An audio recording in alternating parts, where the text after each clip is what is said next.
এটি অরুণীরা তারারে সুতরাং সকলে মৃত্যুর সঙ্গে পাঞ্জা লড়ছে। উনি অসুস্থ, তারপরে খুনি হাসিনা আমাদের নেত্রী দেশনেত্রীকে কারাবন্দী করে রেখেছিল বিনা কারণে ফরমাসি রায় দিয়ে। তাই ভাইরা আমাদের নেতা বর্তমান মাননীয় ভারপ্রাপ্ত চেয়ারম্যান উনি বিদেশে বসে আজকে আমাদের দল পরিচালনা করতে হচ্ছে। আজকে আমাদের দেশনেত্রী খালেদা জিয়া আদরের সন্তান, তার মাত্র দুজন সন্তান সেই আরাফাত রহমান টুকু বিদেশের মাটিতেই ব্রিটিশ সরকারের অত্যাচার নির্যাতনে তাকে মৃত্যুবরণ করতে হয়েছে।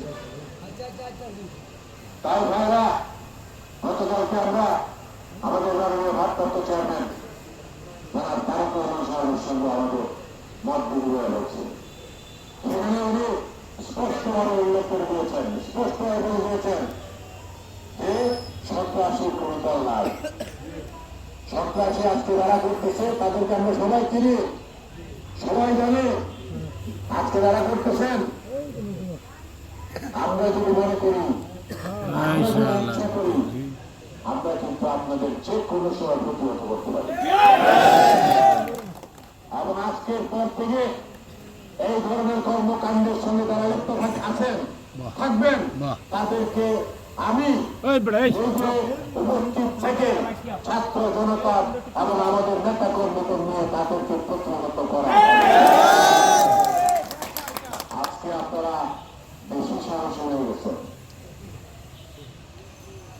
আমার বাড়ি ওই পৌরসভার ভিতরে, আমার গ্রাম ওই পৌরসভার ভিতরে। আপনারা যারা এই সমস্ত কর্মকাণ্ড করতেছেন তারা এই দেশের নাই, তাদের কোনো গ্রাম নাই, তাদের কোনো বাড়ি নাই।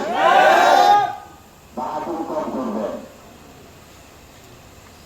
আর যদি করেন তাহলে তার দাঁত ভাঙা জবাবটা হবে।